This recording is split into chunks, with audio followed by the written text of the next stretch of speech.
Welcome to the Deep Dive. We sift through stacks of sources to pull out the key insights just for you. That's right. And today, wow, we're looking at something really fascinating from Catholic Christian devotion.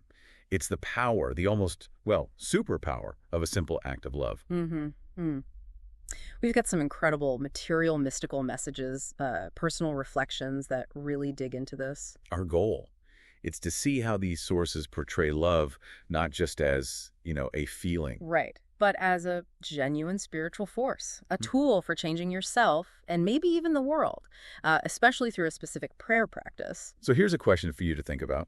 What if the greatest superpower wasn't like flying or invisibility, but something actually available to every single one of us? Yeah. Right now, in our normal lives. Exactly. That's what we're exploring. Okay, let's unpack this. The absolute foundation of these sources is this idea: God's love, active in a person's soul.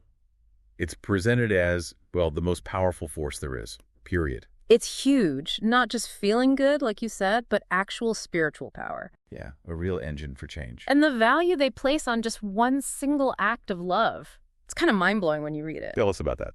Well, take Blessed Gabrielle Bossis, a French mystic. Yeah. Jesus apparently told her, and this is a quote, "Don't you know that because of my compassion, a single act of perfect love atones for a whole lifetime?" A whole lifetime from one act. That's what it says. Heads. "That one humble and tender look from you pierces my heart with love." It suggests this incredible spiritual effectiveness. Wow. Okay. And then there's St. Padre Pio, the famous Italian mystic with the stigmata. Right. He apparently said, "One single act of love on the part of man is so great in God's eyes that he could not repay it even with the immense gift of the entire creation." Greater than all creation. That's a lot. It's a powerful statement about its value. And then Lorenzo Sales, a spiritual writer, he suggests an act of perfect love can reconcile you with God even before formal confession. Before confession. Sure. Yeah, if you genuinely intend to confess later.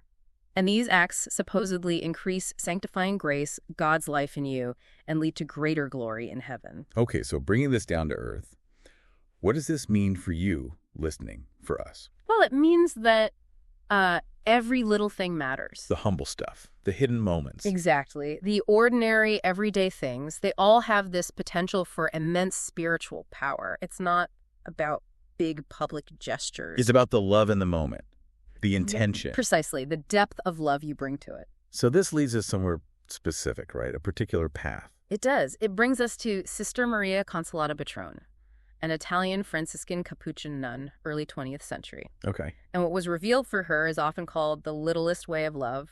Our sources see it as like a companion piece to St. Teresa's famous Little Way. Another path of simplicity then. Small acts, big impact. Very much so. And apparently Jesus himself singled her out for this. Oh, really? How so? Well, there's a specific date, November 27th, 1935.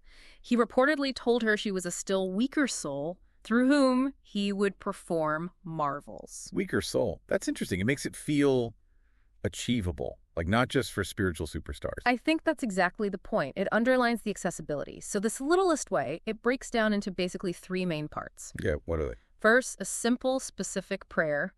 Jesus, Mary, I love you. Save souls. Jesus, Mary, I love you. Save souls. Yeah. Got it. And the idea is to pray it constantly, as much as possible, like breathing. Sister Consolata herself is said to have prayed it, well, almost nonstop for about 10 years. Wow. 17 hours a day, the source mentioned. That's dedication. Incredible. Yeah. And Jesus apparently promised her millions would eventually follow this practice. Okay, so that's the prayer. What's number two? Number two is having a smiling yes for everyone. A smiling yes, meaning? Meaning trying your best to see and serve Christ in every single person you meet.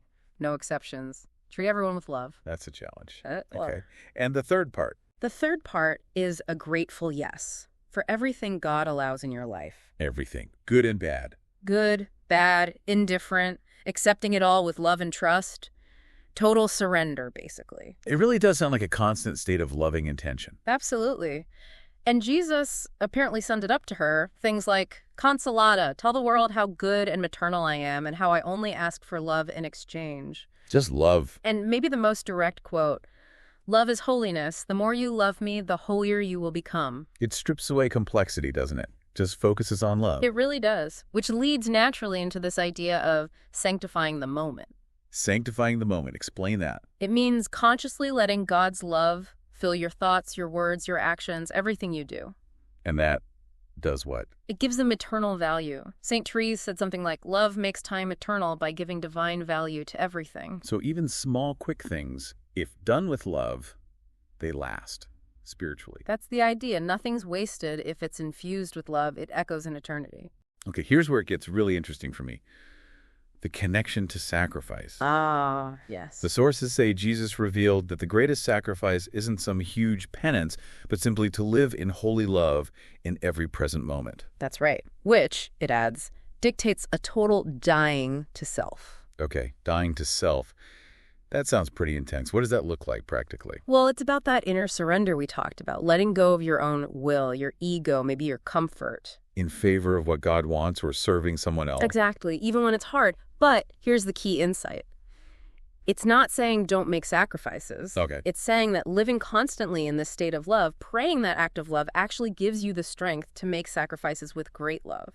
So the love comes first and empowers the sacrifice. Precisely. Jesus apparently told Sister Consolata, the ceaseless act of love is more powerful than any suffering.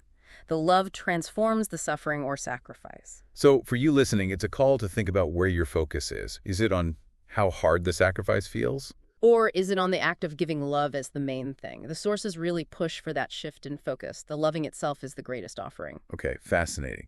Now, there's another layer to this, right? A sort of evolution or amplification of this practice. Yes, exactly.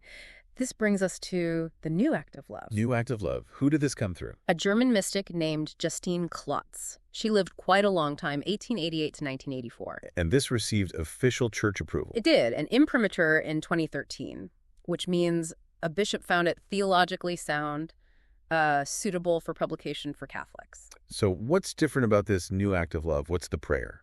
It builds on the original. The formula is, Jesus, Mary, I love you. Save priestly souls. Save souls, I beseech you. Grant me to repeat this act of love 1,000 times with my every breath, my every heartbeat. Okay, so it adds priestly souls specifically. Yes. And this number, 1,000 times with my every breath, my every heartbeat.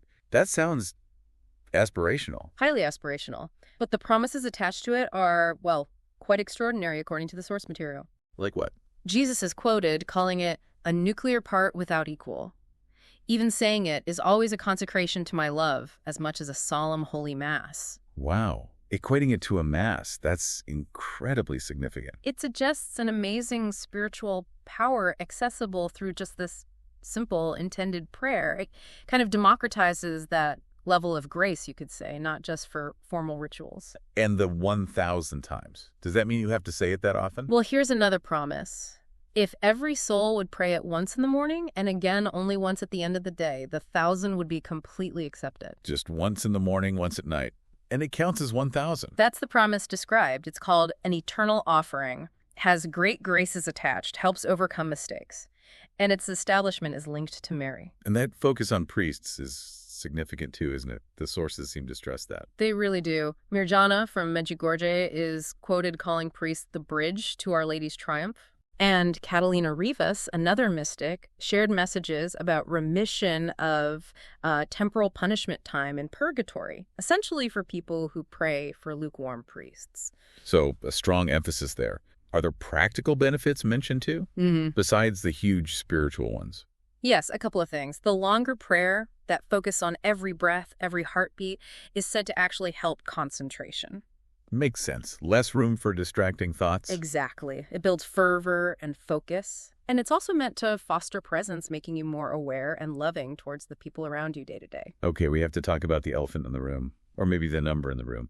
Save 1,000 souls? Yeah, it's a big claim. It really is. What stands out to you about that? How could one prayer, even said with great love, achieve that scale? The explanation given in the sources boils down to trust. It's described as an act of trust to the greatest extent. Trust? How so? There's an analogy used for Maureen Sweeney-Tile comparing faith to the heat in an oven. The higher the degree of faith, the more quickly and completely a prayer is answered. So it's the depth of trust, that radical reliance on God's power and generosity. That unlocks that kind of result. Yeah. Less about my effort, more about his response to my trust. That seems to be the core idea. It's supercharged by absolute trust. And the context for why so many souls might need saving, The numbers are staggering. They are. The sources mention things like, hundreds of thousands of births daily, but also vast numbers of abortions and even fertilized eggs that don't make it. All seen as souls needing grace. Right. So the scale of the need is immense, which makes the scale of the promised result perhaps more understandable in that context. And this isn't entirely without precedent in stories of the saints, is it? Not at all. St. Faustina wrote in her diary about God telling her internally that 1,000 souls received grace through one of her prayers. 1,000 souls. Wow. And there's a source cited about St. Teresa of Avila allegedly converting 10,000 heretics with a single prayer. Now, whether exact numbers are literal or symbolic, the principle is God's immense generosity through a soul that trusts him completely. It really highlights God's power working through someone. Absolutely. And this idea that prayer works outside of time. Padre Pio praying for his great-grandfather. Yeah, that's a mind bender, isn't it? It suggests the impact isn't limited by our linear understanding of time or space. A prayer now could affect the past or future. So this new act of love, is it just for, super pious people? No. The sources stress it's for everyone. It Yeah. uses that parable of the workers in the vineyard, even those who come at the last hour get the full day's wage. So even if you just start doing it, praying it once or twice a day. You're treated like you've been doing it all along in terms of grace. It's presented as this incredible gift, open to all. So when we boil it all down, saving souls, making this impact, it's not just ticking a box saying the words. Definitely not. It comes back to the heart. The sources clarify it's about the quantity and depth of love in our hearts when we pray. That's the real fuel, the love. That's the engine, the love and the trust. So to wrap things up, the core message here. I'd say the core message is that this act of love, in its various forms, is presented as a genuine spiritual superpower. It's accessible, it's transformative, Right. and it's capable of having a massive impact both personally for you and potentially for the whole world, all through this consistent, loving surrender. And my one last thought to leave everyone with, something really powerful from the sources. Okay. Jesus apparently told Justine Klutz, I want to destroy the power of the devil with the act of love. Wow. Death must give way to these souls because love cannot die. The cross had become victorious. So the question for you is, what does it mean that love is portrayed like this? As the ultimate weapon, the conquering force over evil, even death itself. That's a powerful thought to sit with. Indeed. Thank you for joining us on this deep dive into the act of love. We really hope it gave you something profound to think about.